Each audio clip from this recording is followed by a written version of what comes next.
오늘 제가 할 이야기는 지금부터 10년 전쯤 부하 직원들에 대해 상사로서 실망했던 솔직한 감정에 대한 이야기입니다. 상사가 왜 소시오패스가 되어가는지에 대한 감정을 빠르게 메모했기 때문에 그냥 날것의 감정임을 이해하고 들어주세요. 그럼 시작하기 전에 구독과 좋아요를 부탁드릴게요.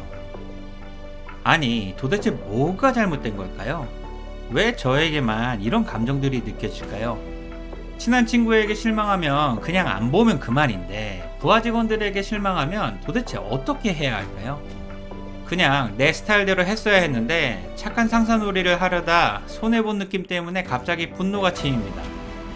사실 저는 꼰대 선배들로부터 말도 안 되는 질책을 받았던 기억들이 너무 나빠서 후배들에게는 절대 그렇게 하지 않겠다고 다짐했습니다.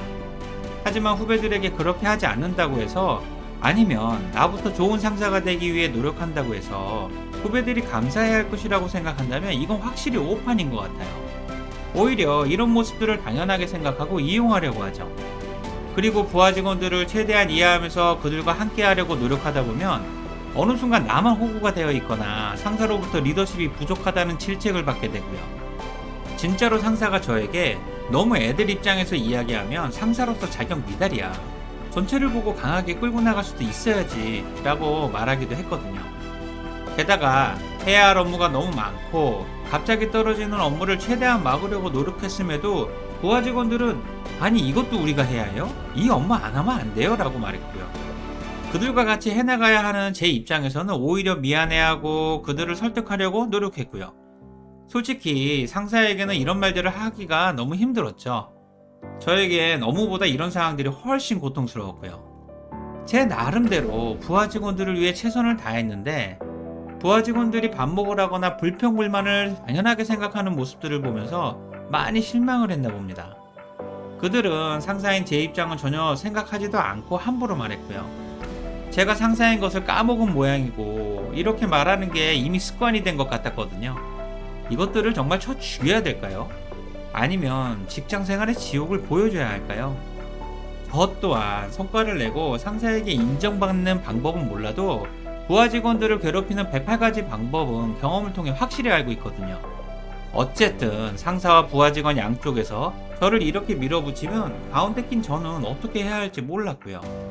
그래서 저는 어느 순간 부하 직원보다는 상사의 입장에서 행동하기로 마음을 먹었습니다.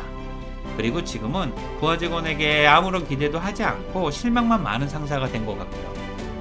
그 이후로는 부하 직원이 태도가 나쁘거나 잘못하면 질책을 하고 고가나 평가도 박살내고, 그래도 안 되면 다른 부서로 이동시킵니다.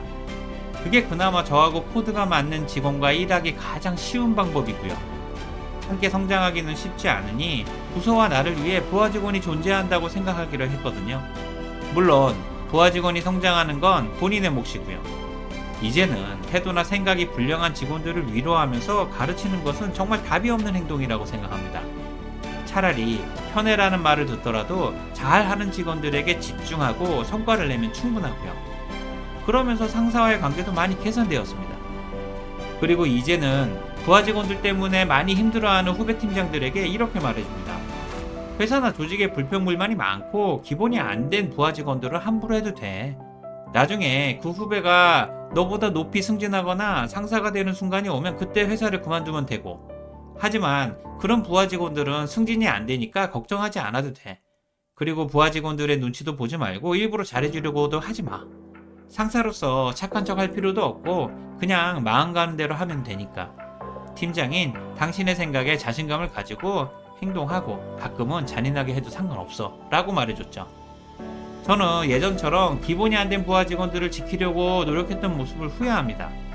칭찬이나 피드백 등이 효과가 있으려면 부하 직원의 태도가 먼저라고 생각하고요. 원래 뛰어난 스승은 제자를 가려서 받잖아요. 이제는 사람에 대해 실망했으면 성장이나 성과 자체를 기대하지도 않고요. 어쩌면 지금 당신과 함께하고 있는 부하 직원도 자기만 생각하는 이기적인 태도를 가진 직원일지도 모르죠. 아마 대부분이 그럴 겁니다. 그들은 당신의 입장이 되기 전까지는 절대로 당신을 이해하거나 고마워하지 않으니까요.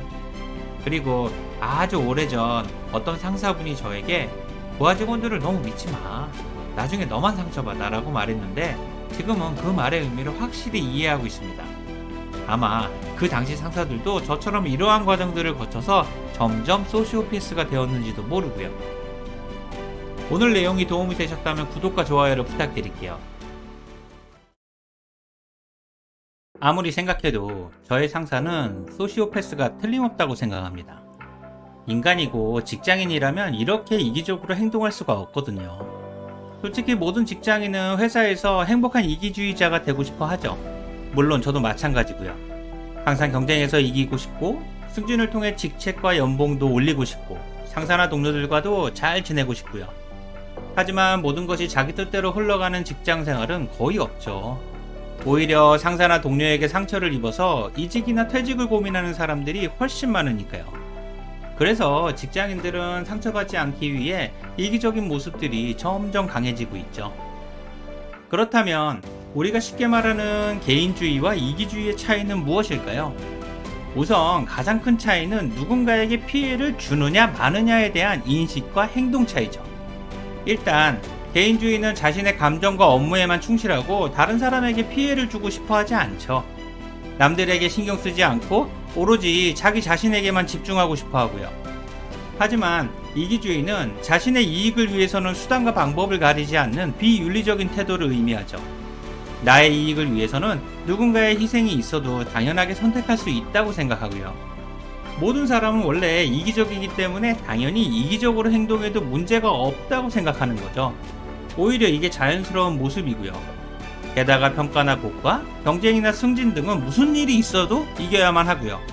이를 위해서는 비윤리적인 행동도 마다하지 않는 거죠. 이런 모습들이 계속되고 익숙해지면 소시오패스가 되는 거고요. 그래서 예를 들어 개인주의자는 자신의 업무가 누군가에게 피해가 예상되면 그 사람들에게 가서 미리 알려주죠. 피해를 주고 싶지도 않지만 어쩔 수가 없으니까 미리 대비하라고 말해주는 거고요. 하지만 이기주의자는 자신의 업무가 누군가에게 피해가 되더라도 그런 상황 자체가 나에게 이롭다면 굳이 알려주지도 않고 업무를 이기적으로 진행하죠. 피해가 실제로 발생하게 되면 모른 척하거나 자리를 피하면 되고요. 물론 그로 인한 성과는 자신의 몫이죠.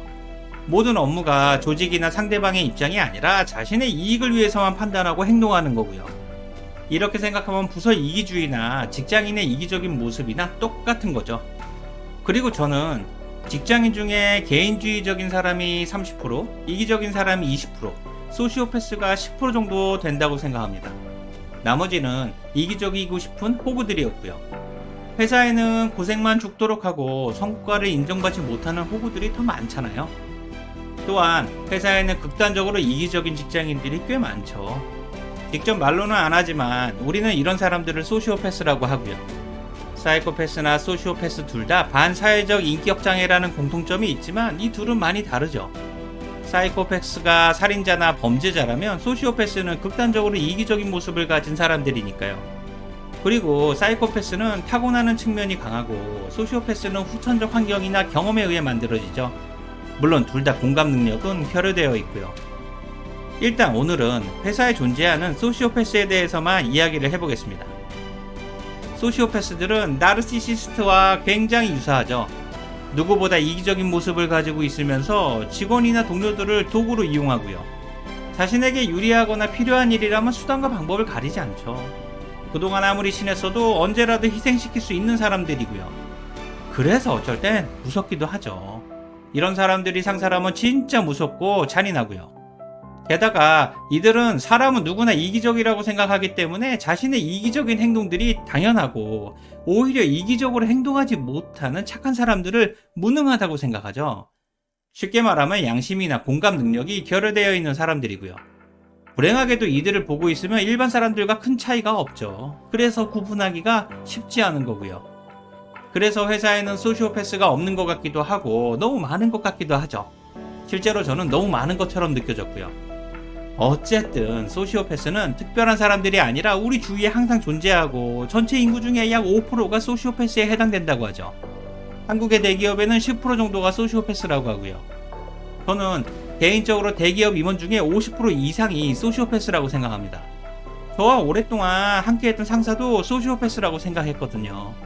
솔직히 저 또한 소시오패스라는 단어에서 절대로 자유로울 수가 없고요. 특히 소시오패스가 후천적 환경이나 경험에 의해 만들어진다면 제가 다닌 회사는 소시오패스 양성소였고요. 게다가 비교나 경쟁, 성과나 승진에서 소시오패스들이 승리하는 경우가 훨씬 많죠. 이기적인 모습을 가진 소시오패스들이 이기적인 모습을 계속 강화하면서 승진하게 되는 거고요. 당연히 승승장구하면서 누군가에게 견제를 당하거나 견제하고 찍어 누르는 것이 자신의 자리를 지키는 것이라고 생각하니까요. 안타깝게도 회사에는 임원같이 나이 먹은 소시오패스도 많지만 의외로 어린 소시오패스들도 꽤 많죠. MZ세대 직장인 중에 이기적이고 젊은 꼰대들이 여기에 해당되고요. 이들은 나이만 어릴 뿐 누구보다 이기적이니까요. 상대방의 입장에서 생각하는 것을 내가 상대방에 될 수가 없는데 어떻게 생각하냐고 말하거든요. 여러분들도 잘 생각해보면 회사의 소시오패스라고 생각되는 사람들이 몇몇 생겨날 거라고 확신합니다. 그렇다면 소시오패스 직장인들은 어떤 특징을 가지고 있을까요? 일단 이들은 충분히 매력적이고 말을 엄청 잘하죠. 그래서 얼핏 보면 능력이 있어 보이고요. 실제로 회사나 상사에게 인정을 받고 승승장구하고 있죠. 이들은 항상 자신감이 넘치고 자신만큼은 특별하다는 선민의식을 가지고 있죠. 권력욕도 강하고 사람들을 이용하려는 욕구도 엄청 강하고요. 다른 사람들의 아픔이나 슬픔, 행복에 공감도 잘 못하죠. 그냥 공감하는 척을 할 뿐이고요. 하지만 상사의 말에는 100% 공감을 하죠. 아마 200% 이상일 거예요. 진짜 공감을 하는 건지 하는 척을 하는 건지는 알 수가 없지만 말이죠. 그래서 저는 속으로 이 사람들은 선택적 공감을 할 수가 있구나 라고 생각했고요. 그리고 소시오패스 직장인들은 내로남불의 사고방식을 가지고 있죠. 쉽게 말하면 그냥 이기적인 친구들이고요. 자신은 회사의 핵심 인재고 항상 자신의 말이 맞다고 생각하죠. 자기에게 이익이 되지 않으면 인간관계를 언제든지 끊어버릴 수도 있고요. 게다가 말도 잘하기 때문에 거짓말도 엄청 잘하죠. 입만 벌리면 거짓말이 자동으로 나오는 사람들이고요. 수치심이나 죄책감, 후회 등은 거짓말을 하도 많이 해서 사라진 지 오래죠. 자신의 이익을 위해서 부하 직원이나 타부서 직원들을 협박하거나 공격하는 경우도 꽤 많고요. 어쨌든 소시오패스 직장인들은 이런 모습들을 가지고 있죠. 그래서 저는 부장 시절에 이런 모습을 지닌 부하 직원이나 후배들을 보면 가만 놔둘 수가 없었습니다. 가끔은 직접 불러서 너는 업무를 도대체 누가 가르친 거야? 도대체 왜 이렇게 이기적으로 업무를 진행하지? 좀 직설적으로 이야기를 하기도 했고요. 하지만 이런 말을 하고 있는 제 자신 또한 소시오패스처럼 느껴졌기 때문에 이렇게 말하는 자체가 내로남불이라고 생각했죠. 마지막으로 직장 생활은 나 혼자 할 수 있는 게 아니기 때문에 누군가에게 상처를 받기도 하고 나도 모르는 사이에 상처를 주기도 하죠. 직장 상사가 소시오패스라면 직장 생활이 지옥이 될 가능성이 매우 높아지고요. 물론 소시오패스 상사와 지금 좋은 관계를 유지하고 있다면 다행이고요. 하지만 상사는 부모님이 아니라 부하 직원을 통해 자신의 성과를 만들어야 하는 이기적인 사람들이죠. 상사의 성과에 도움이 안 되는 부하 직원들은 언제든지 퇴출될 수가 있고요. 그렇다면 지금 여러분들의 상사는 어떤 상사입니까? 혹시 충분히 해볼 만하다고 생각하는 호구 같은 상사입니까? 아니면 너무나 잔인하고 이기적인 소시오패스 같은 상사입니까? 직장 생활은 상사복이 가장 중요하다고 한다면 소시오패스 상사를 만나지 않은 것만으로도 충분히 복이 있는 것은 아닐까요? 오늘 내용에 공감이 되신다면 구독과 좋아요를 부탁드릴게요. 지금까지 직장 스프린지였습니다. 고맙습니다.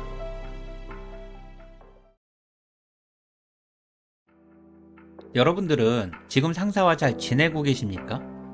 사실 상사와의 관계는 정말 쉽지가 않죠. 직장에서의 모든 인간관계가 쉽지 않고요. 그래서 직장인의 퇴사원인 1순위가 인간관계고 상사 때문인 경우가 거의 90%죠. 직장인은 회사를 보고 입사해서 상사를 보고 퇴사하고요. 그리고 나에게 상사만큼 힘이 센 사람은 존재할 수가 없죠. 부하 직원은 상사를 무조건 맞춰야만 하고요. 상사를 등지면 직장생활이 박살나니까요.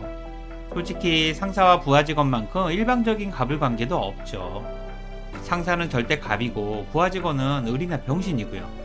그래서 저는 상사와 부하 직원의 관계야말로 갑을 관계의 끝판왕이라고 생각합니다. 그리고 누군가는 상사는 부하 직원의 가장 소중한 고객이라고 말하죠. 부하 직원의 직장 생활을 한 방에 엉망으로 만들기도 하고 인정과 신뢰를 통해 성장시키기도 하니까요. 그래서 상사와는 무조건 좋은 관계를 유지해야만 하죠. 하지만 슬프게도 이게 직장 생활에서 가장 힘들고요. 사람들은 상사와의 적당한 거리를 유지해야 한다고 말은 하지만 그 적당한 거리는 아무도 모르죠. 상황은 사람마다 다르고 관계마다 케바케니까요. 상사는 너무 가까이에 있으면 타 죽고 멀리 있으면 얼어 죽지만 대부분의 직장인은 미운 털이 박혀서 죽어나고요. 그래서 저녁에 소주 한잔하는 직장인들이 회사 주변에 넘쳐나죠. 서로의 상처를 위로하면서 내일을 준비해야 하니까요. 어쨌든 이런 걸 보면 직장 생활은 정말 쉽지가 않은 거고요. 그렇다면 정말로 상사를 좋아하거나 사랑하는 것은 가능할까요? S급 부하 직원들의 기본적인 마음 자세가 상사를 사랑해야 한다고 하는데 상사가 싫은 저는 S급 부하 직원이 될 수 없는 걸까요?